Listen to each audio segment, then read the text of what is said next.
And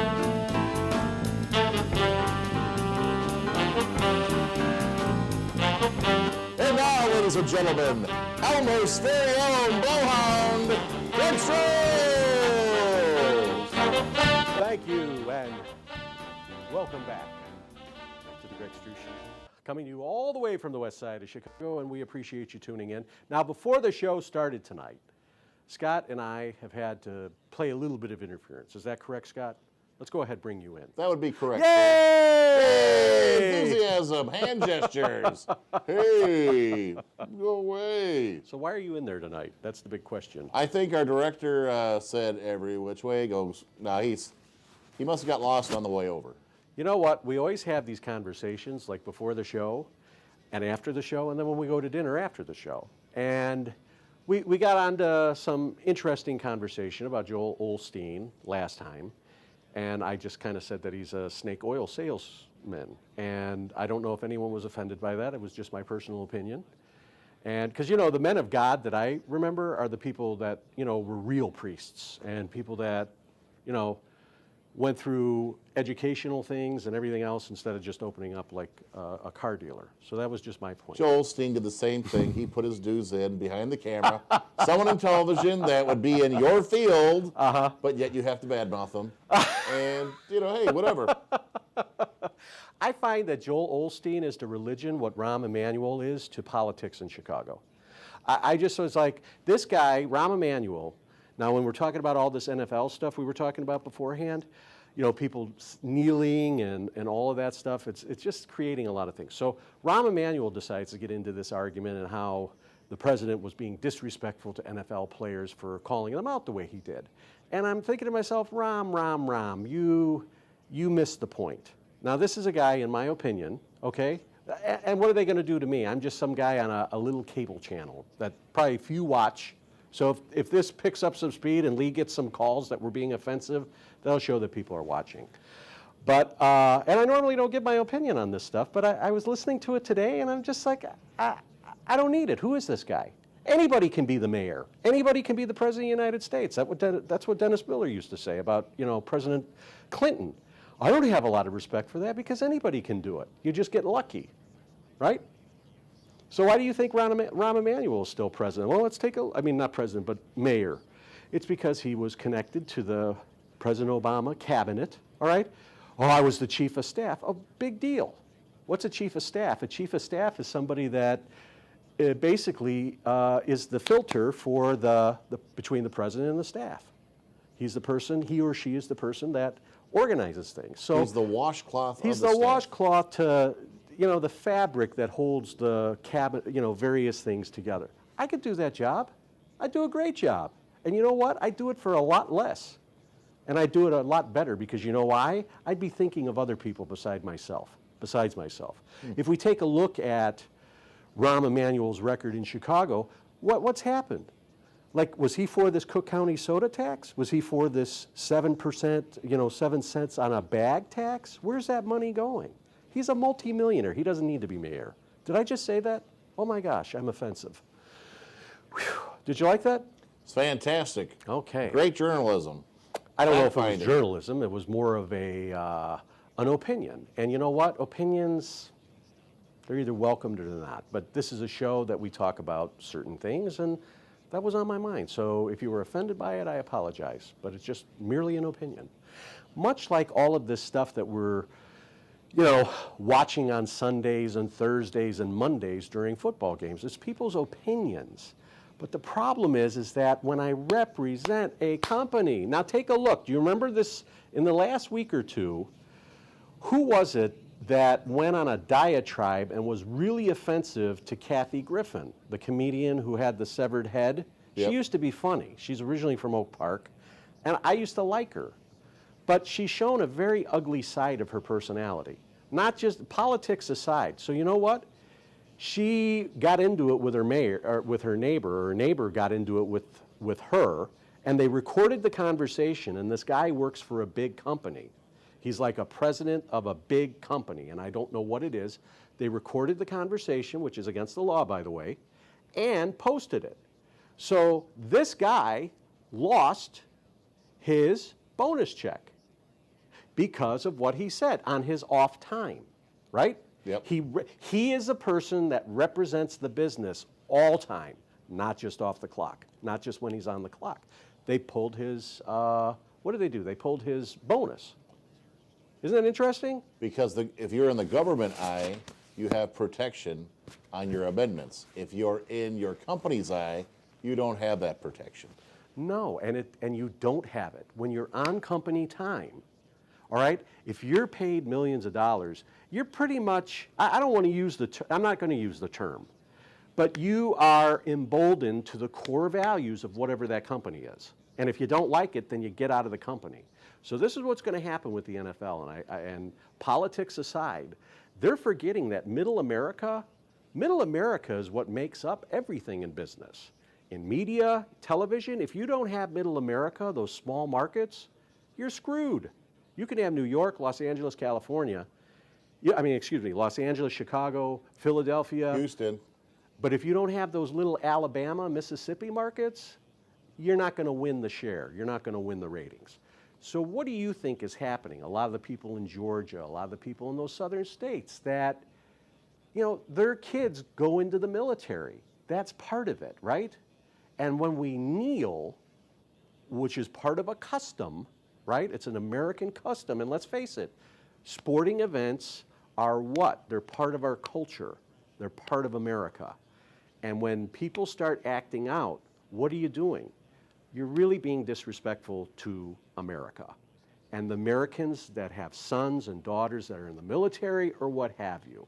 So there's a place and a time for a political statement and for a personal opinion, but not when you're on the company clock. And that's where I'm at. And I want to talk a little bit more about that as well. What about American Indians? Don't they have a right? Okay, so we're going to go back to that talk. And really, in my lifetime, I feel sorry for the Native Americans. Who owns all the casinos? So haven't they made it up? Seriously. Doesn't mean that it was right, but it's not in my lifetime, and it's out of my control. What is in my control is how I present myself in public, okay? Some of the things I said tonight are kind of satirical in nature. They hit a point, but it's like it divides, I don't think one person can speak for all, and I just think that it shows more ignorance than anything, because here's the thing. That message is doing what? It's furthering a divide, because let's face it, whether I'm white or whether I'm black, I'm paid millions of dollars to be on the field. And there's a Sun-Times writer whose name escapes me, and I certainly don't want to promote her on the show. She brought up some good points, but I'm sorry, I don't think there's oppression when people are being paid multi-millions to go on and perform a job, all right? You give up a lot of your personal opinions, you give up a lot of your personal freedoms when you're making that kind of money. Because why? Not everybody gets to do that, and they got to control the message. I have a comment that I always make to people. It's a whore's life. A whore chooses to be a whore and get paid like a whore. So it's a whore's life. So if a lady of the night, We ain't talking about women, we're or a just talking man of about the money. night, whatever you're into, a man of the night, a lady of the night, someone that accepts payment for adult favors, Okay? yeah, you're making money, but aren't you kind of selling your soul in the process? You're doing what you choose to do. Yeah. So maybe there is oppression with it. And if you don't like it, go into a different field. Yeah, most of the NFL, the owners are white, but they employ all the black athletes. But here's the problem with our country. They are covering, not in a minority of color, but a majority in belief, a minority in belief, and they're blowing it out of proportion to make it look like it's the majority of it. And I believe if you go across middle America, half the people don't give a crap. In the cities, they have to give a crap because they have to show that they're oppressed. Okay, who's oppressed? I don't see the oppression. Because they made it a color thing. But okay, but is it now? I think it is starting to become a color thing. Oh, because absolutely. Police, they say that police are bad to black people. Let's take a look at this. In Chicago, what is the demographic profile? When we talk about demographics, we talk about, in ratings and in television, we talk about certain age groups, certain ethnicities, certain educational levels, and let's face it, Chicago is predominantly a black community. Is that pretty safe to say? I'd say half and half. Okay, it's probably more than that. Okay, between Latino and black, I bet they comprise more of the population than white people do. I may be wrong on that, and if I am, I apologize. But my point is this. If a community has a certain demographic, and in this case, let's say it's black, let's say it's Hispanic, all right? And there's only a few white people. Who are the people that are going to be, who's going to be arrested more? Who's going to be committing more of the, who's going to stick out? The majority of the people. The majority of the people, right? Yep. So if the majority of the people are a different ethnicity, I don't think that this rings in. Now, as far as numbers are concerned. as far as numbers are concerned, and let's face it, everybody looks at numbers. In restaurants, people look at numbers. It's all about sales. It's all about profit. And in police work, it's about what? It's about maintaining law and order. And unfortunately, if the majority is the group of people that's acting out, who's going to get the attention? The majority. Now, it's not to say that, I don't buy... but it's not the majority of people that are acting out. It's the minority of the majority that's acting out. But if the majority... Do you understand what am I making my point here? If the majority is a certain ethnicity, I think it's safe to say that if the majority is a certain color, a certain ethnicity, okay, then it's pretty safe to say that the minority of the majority are the ones that are going to be arrested, or the ones that are causing the problem. Now, that's not to say that white people don't cause a problem. I'm sure that if you go to a white community, you're going to find that there's a lot of white people that are arrested. 20% of the white people are going to get arrested. Yeah, so it just bothers me, because you know what? You and I were fortunate enough, and I say it's fortunate enough. Some people laugh, oh, well, you went to a mixed school. I'm glad I went to a mixed school. I started freshman year with an all-white, all-male Catholic school. And by the time I left Thornton Township High School, I felt comfortable being with other people. I remember our friend Tony Melia, and he's like, and I said, I don't know what to do. I don't know what to do. So he showed me the various handshakes, and you got to be cool. No, you got to be yourself. That's it. And I think what happens is when we're around different people and we haven't been, introduced to their customs and values, we're ignorant. And I think that a lot of these comments that come out about the president being racist or whatever, I think it's ignorance. I think it's ignorance of the people that are calling that, and I think it's ignorant of the president on a certain level to not, to not be more diplomatic in what he's saying. All right? I had a guy at work. He complained that the president shouldn't talk that way. And I said, wait a minute. You get your messages in an instant. You get your coffee in an instant. And now the iPhone is giving you your president in an instant. You got what you want in America. Right. So it works two ways. You can't have protests on TV every night, and old President Trump there, not on the iPhone. And trust me, I had people on Facebook that were telling me, well, some of our black brethren who were on Facebook who said, well, what am I supposed to do when a police officer pulls me over? I'm like, be yourself. Be yourself. Be yourself. Hey man, what's up? And I don't know, I got a problem with authority too. I'd be a liar to not say it. I think everybody's got a problem with authority on a certain level. That's why I try not to get into situations where I need to be talked to about something. I'm not perfect, certainly not perfect at any We're all sinners, Greg. We're all sinners, but the point is this. Let's get away from the judgment. Let's get away from, well, you're white and you don't understand, and you're black and you don't understand. Does anyone understand my life? I'm sure that if I sat down with somebody, we'd understand each other. We'd understand a lot. And I see hard-working black women who are single mothers who if their sons step out of line, they're on them old school. And I have respect for people like that who go to work and raise their kids with values. I don't care if you're black, white, Hispanic, or what have you.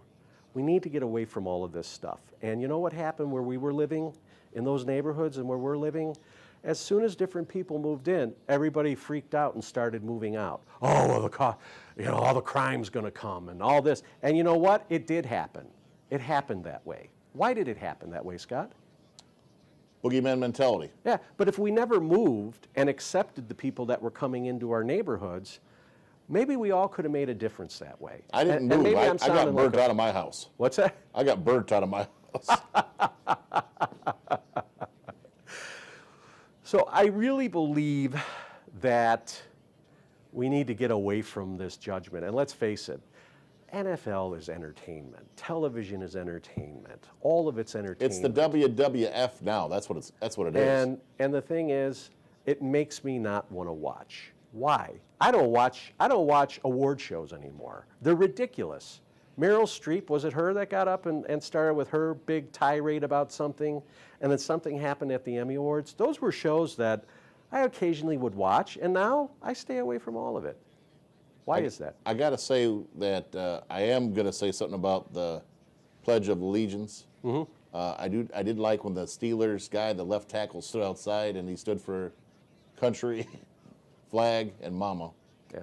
And that was good. And that's really what it's about. It's about our country and about our values. And I think that that's being missed. Now, some people will say, well, Greg, you're out of touch. And I really don't think I'm out of touch on this. I know that if I work for a company, and we just used some examples, okay, Marchie and Greco over on Channel 7, he's been a sports guy for years. He's probably he is the sports casting in Chicago what Tom Skilling is to weather on a certain level. I'd say I've never seen him out of line ever. No. So he texted, he did something he made some comments about the president and the people that supported him being clown. I don't know if it was clown, but it was just a guy opening his mouth. And the minute I read it, I'm like, oh, this is going to be a big brouhaha. And ABC, which is owned by Disney, put him on ice for 2 weeks. They suspended him. He probably was paid, but he was off the air. Why? Because it was too hot of a topic. So now we have a black sportscaster over on ESPN, also a Disney-owned company, and she made a comment about the president being a white racist, and nothing happened. Nothing happened. So is there a double standard? Can you imagine 25 years ago if that was said on TV? They wouldn't be working. They wouldn't be working. No. And yeah, let's face it, people have a right to freedom of speech, but you're Absolutely. on the clock. And if you're a broadcaster, every single word you say, everything you do, whether you're on duty or not, is a reflection on the company. Would you agree with that? Yes. So the same thing in sports. These are big people, big players. They're paid a lot of money. They have a lot of talent, okay? And they're paid a lot of money for a reason. They have an image to upkeep. And whether or not they're individuals in their own right, the company kind of owns them in a sense. I don't want to say that companies own people. And they pay a lot of tax. Oh, they pay a lot of tax and a lot of money, but the deal is this. When I am wearing, I'm going to put it first person, when I'm wearing a uniform. A Greg Struss show uniform. When I'm wearing a Greg Struss uniform, well, that would be different. But if I'm working for CNN, okay, and I got a hat and I got a logo and I'm out making comments that kind of don't toe the company line, there's repercussions for that. But they can get away from that because they're anti-Trump. And it's ridiculous. So there's that's the truth. double standards. But if it's a white guy, over 40, as you say. Over 40 and successful. Yeah, so, and this is what I don't like. I don't care for the other black people that come out in articles and come out on television that support other black people that aren't acting appropriatly. You know, there's no accountability on that end. It's like you can run over my kid. Do you understand what I'm saying here? It's like we can't have different standards for different people. We do. And I don't care if you're black or white. I don't care if you're Latino. I don't care what you are. Deep down, we're all Americans. And the thing is, what are we doing to bring everybody together? If we have those positions of power and are blessed to be on television in the big leagues or even in the minor leagues, that's a blessing. And I really have to keep in mind on what I'm saying, how I'm presenting myself, because in essence, I want everybody to like me, right? in life, we talk about, well, you're not going to be liked by everybody, but in media, you want to be liked by as many people as you can be. Why is that? Because the more people that like you, the more people that tune in, the more people that buy those products, the more likely I am to be able to be there for a while and making big money. So really, it's, hi, how are you? And when I'm off camera, who cares what I have to say? You know what I mean? It's like Colin Kaepernick and all these people that are doing these things. Yes, I have a lot of respect for somebody that believes in something. But does he really want to play football at this point in time?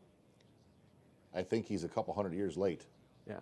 Now, don't you find it odd that not one broadcast company, not one television network has offered him a spot?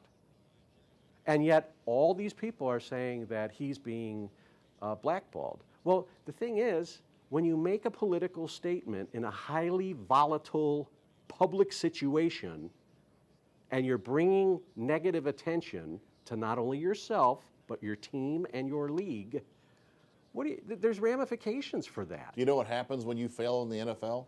What? You go to the Arena League. You know what happens when you fail in the Arena League? You go to Canadian football. Really? That's how you're supposed to do it. So when you fail, you know, Kurt Warner went from a guy who was bagging groceries to playing in the Arena League, and then he went to the NFL. So he ain't going to take a pay cut because he's too hot right now. And if he would go to Canada and get a job like every failing other American quarterback that ever did something wrong, that got drunk or beat his wife, went to the CFL. I think Warren Moon. Okay, but look at this. This is the thing that people don't look. All of these guys, and you know, now you hear the nastiness about the National Felon League. It's ridiculous. Yeah, a lot of those guys have had trouble. And you know what? We're not perfect people. But It's a violent sport. One would think that when you reach a certain level of success, that you're going to act and behave a certain way. But unfortunately, when people start drinking, partying, and that zest for easy sex, people kind of lose their minds over that stuff. And let's face it, if 25 million people are watching me make plays, you know, I'm like a god outside of the field, right? You're an idol. So I respect Colin Kaepernick in the sense that he took a stand for something. What I don't respect is the fallout and Maybe how he was a little this has brat and he affected. just didn't like to be called out on it. What's that? He was a little brat that, you know, he did what he thought was right, and someone said you shouldn't do that. Well, I don't have to listen to you. Just like almost every kid that I run into now. What, he disrespected me? I don't have to listen to you. Well, and something also tells me too that if he had an opportunity to do it over again, that maybe he would have done it differently.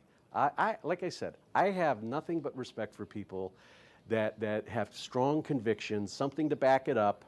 However, in this case, he kind of threw his career away for what? I don't think maybe he wasn't as good and as powerful as he thought he was. So there's a little bit of hubris, I think, there. Don't you remember when I said he'll either come out of this a millionaire or a nothing? Well, we'll see. You know, he's a young man. He's 30 years old. And He probably made more money than I ever will. yeah, and hopefully, you know, and it sounds like he's pretty smart with his money. So if he never plays again, he never plays again. He made his statement. And you know what? If anything, people are still talking about him. You know what I People are always still find saying, funny hey. about color and race is like Halle Berry is her name,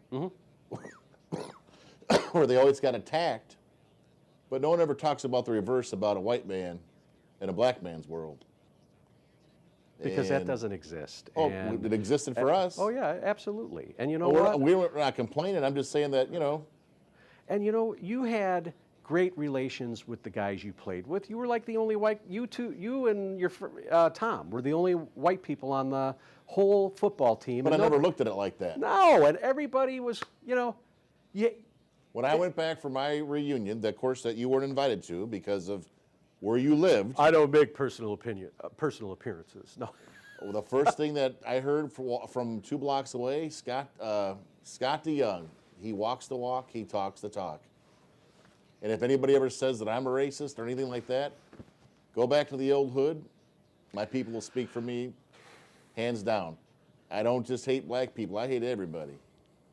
And I love everybody. I wouldn't even say it doesn't come down to race. It comes down to ignorance. How are you acting? And I don't want to sit here and sound like I'm a moralist and I'm on the high ground and You know- I have the answer for everything. But don't you think that this is a little bit of common sense? Don't you think that there's some common sense? And now the NFL is getting into a big deal with the president, and now the whole message is, when you kneel, yeah, okay, so you don't like the president. But the thing is, to me, it's kind of saying you don't like America. You don't like Americans. You don't like me because you're not having any respect for me. What about those guys when Clinton was in office? He was, yeah, What about the guys when Bush was in office? Nixon.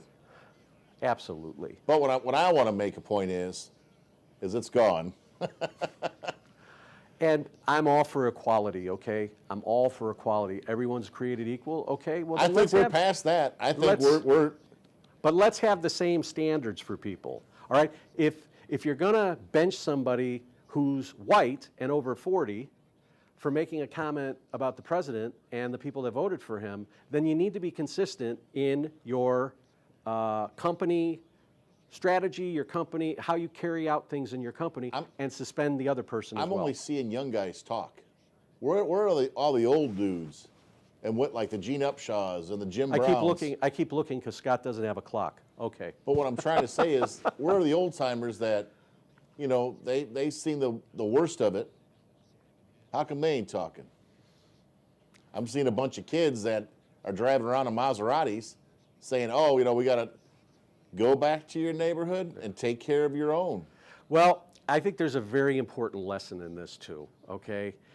And your neighborhood was my neighborhood. Yeah, I think a lot of people get caught up on that materialism, and you know what? What you can't take away is an education from somebody. So you can have your brand new car, you can have your new bling, you can have all your things and work to support that kind of lifestyle. But the one thing that someone can't ever take away is an education.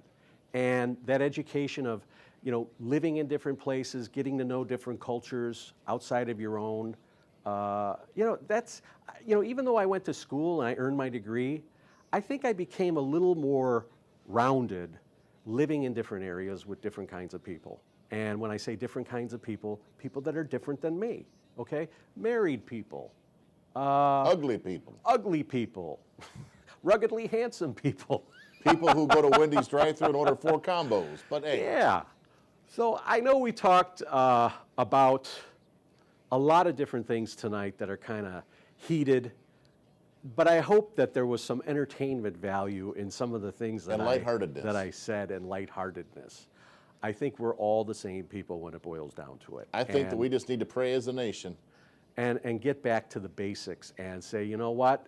I don't care what a multi-million-dollar NFL player feels, because one, he's not that important to me. Now, if you really want to talk about stuff, why aren't there any women playing football? That would be a whole different thing, right? That'd be a whole different story. To agree with your comment, I really don't care about it. Yeah. I won't watch it. To me, I'm like, am I offended they are not standing or sitting? Well, that's why those boys died, because they had the right to do what they're doing. Well, and then you are they disrespecting them? They don't think so. But I'm just saying that is their right not to vote. People died to vote, and that is their claim to fame is, hey, man, we knocked the wall down, for you have freedom. Right. Now, the final thought on this, Jesse Williams is an actor, and he was saying that the pledge is a joke, and that all it does is promote people to go to war and da-da-da-da. Again, an actor, he's ignorant. I don't care what he has to say. Shut your mouth and entertain me. We got to wrap it up here. This is our first show we've done with no breaks. All right, no breaks all the time. WVBM News Time. And you can watch us on youtube.com with the search words The Greg Struss Show. And of course, we're here every Wednesday night, 8 o'clock on Xfinity Comcast in the western suburbs of Chicago. You have the last word, 10 seconds. I love you. I love you, Bob Boudreaux. I love everybody. And pray for this nation. All right. Greg Please Struss, pray. Thank you for watching. Drop us a line, and we'll see. And be good to each other. And we'll see you again next time. Goodbye, everybody. Goodbye.